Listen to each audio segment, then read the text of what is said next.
ಅಘನಾಶಿನಿ ವೇದಾವತಿ ನದಿ ಜೋಡಣೆ ವಿರೋಧಿಸಿ ಅರಣ್ಯ ಅತಿಕ್ರಮಣದಾರರ ಹೋರಾಟ ವೇದಿಕೆ ವತಿಯಿಂದ ಬೃಹತ್ ಪಾದಯಾತ್ರೆ ಹೋರಾಟ ನಡೆಯಿತು. ವೇದಿಕೆ ಅಧ್ಯಕ್ಷ ರವೀಂದ್ರ ನಾಯ್ಕ್ ಅವರ ನೇತೃತ್ವದಲ್ಲಿ ಬುಧವಾರ ಬೆಳಿಗ್ಗೆ ಶ್ರೀ ಮಾರುತಿ ದೇವಾಲಯದಲ್ಲಿ ಪೂಜೆ ಸಲ್ಲಿಸಿ ಮಾರಿಕಾಂಬ ದೇವಾಲಯದಿಂದ ಸಹಸ್ರಾರು ಸಂಖ್ಯೆಯಲ್ಲಿ ಹೊರಟ ಸಾರ್ವಜನಿಕರು ಬಿಳಿಗಿಯಿಂದ ಸಿದ್ದಾಪುರದ ನೆಹರು ಮೈದಾನದವರೆಗೆ ಘೋಷಣೆ ಕೂಗುತ್ತಾ ಸಾಗಿದರು. ಬಳಿಕ ನೆಹರು ಮೈದಾನದಲ್ಲಿ ಬೃಹತ್ ಸಭೆ ನಡೆಯಿತು.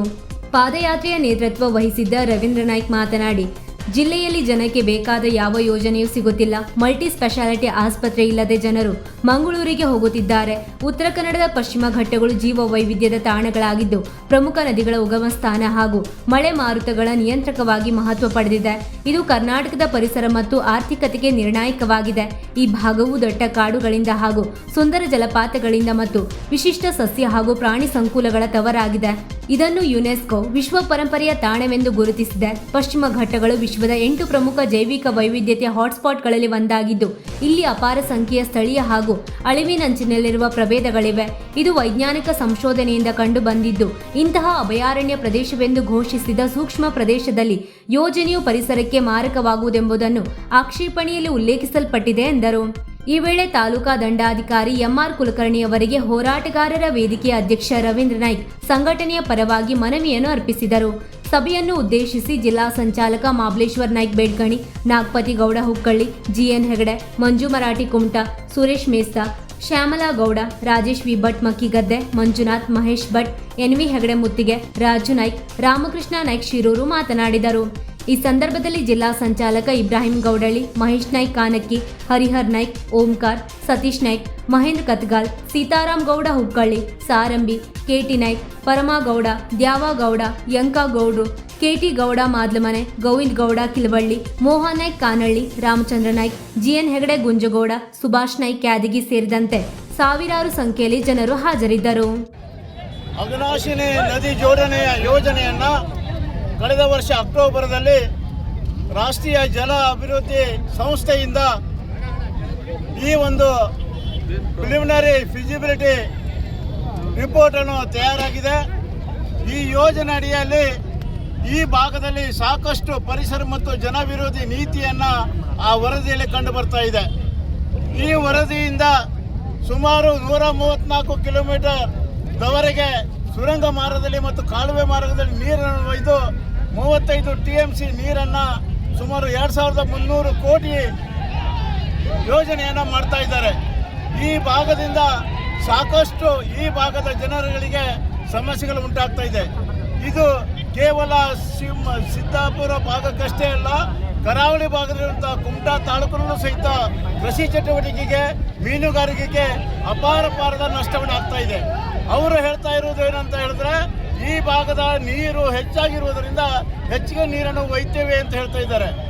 ಬೇಸಿಗೆ ಕಾಲದಲ್ಲಿ ಇಲ್ಲೇ ಬರಗಾಲ ಇದೆ, ಕೃಷಿ ಚಟುವಟಿಕೆ ಮಾಡಲಿಕ್ಕೆ ಆಗ್ತಾ ಇಲ್ಲ, ಜನರಿಗೆ ಅಭಾವ ಇದೆ, ಜನವಾರಿಗಳಿಗಿದೆ.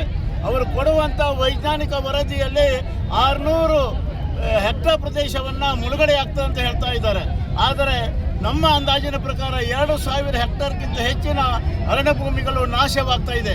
ಹಾಗಾಗಿ ನಾವು ಇದನ್ನು ಜನವರದಿ ನಿಧಿ ಆಗಿರೋದ್ರಿಂದ ಯಾವ ಕಾರಣಕ್ಕೂ ಈ ಯೋಜನೆ ಜಾರಿಗೆ ತರಬಾರ್ದಂತ ಇವತ್ತು ಬೃಹತ್ ಪ್ರಮಾಣದ ಒಂದು ಪಾದಯಾತ್ರೆ ಮಾಡಿ ಬಹಿರಂಗ ಮಾಡಿ 25,000ಕ್ಕಿಂತ ಹೆಚ್ಚಿನ ಕುಟುಂಬದಿಂದ ಆಕ್ಷೇಪ ಪತ್ರ ಸಲ್ಲಿಸಲಿಕ್ಕೆ ನಿರ್ಧಾರ ಮಾಡಿರುವುದು ಒಂದು ಐತಿಹಾಸಿಕ ದಾಖಲಾಗಿರುವಂಥ ಆಕ್ಷೇಪನೆ ಅಂತ ಹೇಳಿದ್ರೆ ತಪ್ಪಾಗಲಿಕ್ಕಿಲ್ಲ.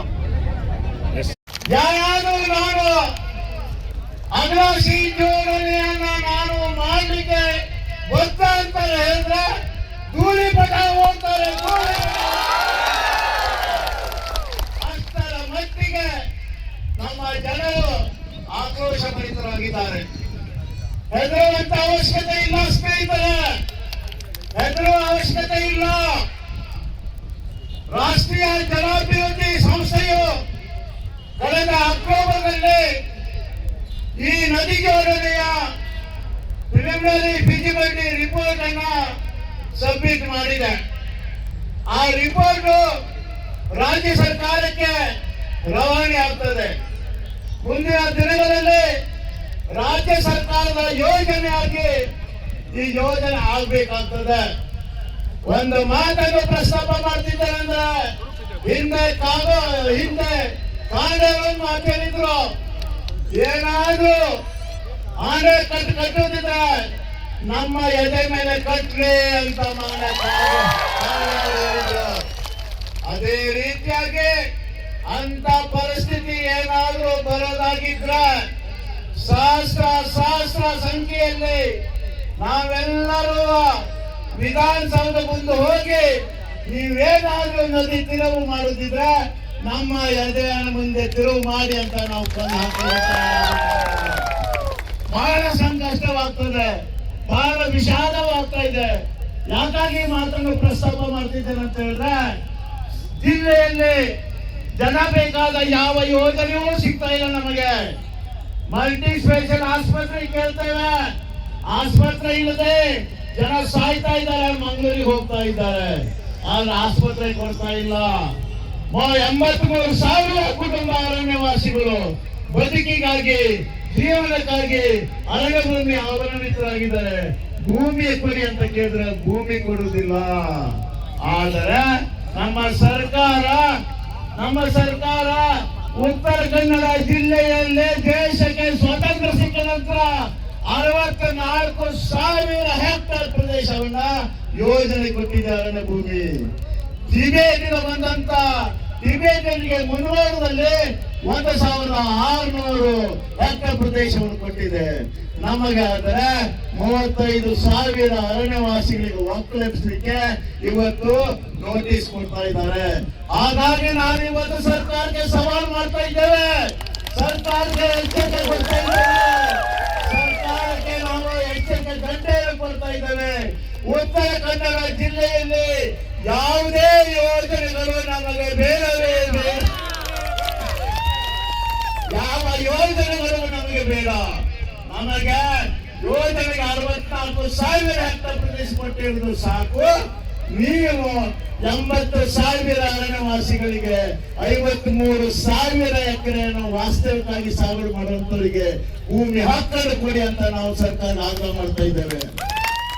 ವೀಕ್ಷಕ ಮಹಾಪ್ರಭುಗಳೇ, ನಮ್ಮ ಚಾನಲ್ ಅನ್ನು ಸಬ್ಸ್ಕ್ರೈಬ್ ಮಾಡಿ, ಶೇರ್ ಮಾಡಿ, ಪ್ರೋತ್ಸಾಹಿಸಿ.